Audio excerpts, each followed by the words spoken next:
আসসালামু আলাইকুম, HeshelerAkhyan থেকে স্বাগতম। আজকে সুপার ফাস্ট একটা সুপার ইয়ামি স্বাস্থ্যকর রেসিপি নিয়ে এসেছি, করলার ঝোল তেলাপিয়া মাছের মাথা দিয়ে। যারা তিতা লাভার আছো তাদের রেসিপিটা অনেক ভালো লাগবে।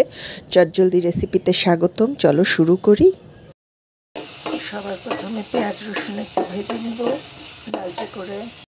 পেঁয়াজ রসুন হয়ে এলে শুকনো কারি পাতা, করলা, কাঁচামরিচ ডিপে ছিল আমার।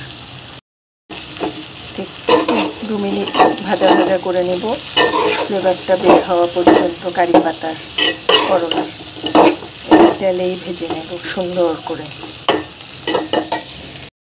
হয়ে গেছে, দিয়ে দিচ্ছি 1/2 চামচের অনেক কম মরিচ, 1 চামচের একটু বেশি লবণ, জিরা আর ধনিয়া ভাজা গুঁড়া 1 চামচের কম, লাল মরিচ গুঁড়া 1 চামচ। 300 গ্রামের মতো পেঁয়াজ দিয়েছিলাম বড় দুটো, রসুন দিয়েছি একটা, প্রায় ওই ইন্ডিয়ান বড় রসুনগুলো। তো একটু 2 মিনিট মশলাটার মধ্যে পানিতে কষিয়ে মাছটা দিয়ে দিব। এটা যেহেতু মাছের করলার ঝোল হবে, এটা অত ভুনা ভুনা করব না, তাই পানি দিলাম। এখন দিয়ে দেব তেলাপিয়া মাছের লেজ, বড় বড় 4টা লেজ রেখেছিলাম। একটু পানি দিব, এটা যেহেতু ঝোল খাবো মাছের, করলার ঝোল। ওরা নাড়ানাড়ি হবে না। এই রেসিপি অবশ্য সবার জন্য না, আমার মতো যারা তিতা লাভার আছো, করলা পছন্দ করো।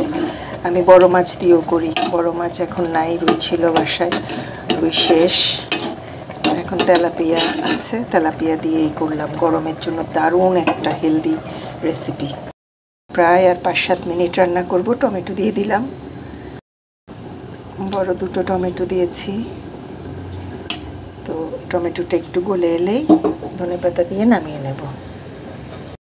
আচ্ছা, এখন ধনেপাতা দিয়ে দিব, তারপর আর 2-3 মিনিট পরে নামিয়ে নেব।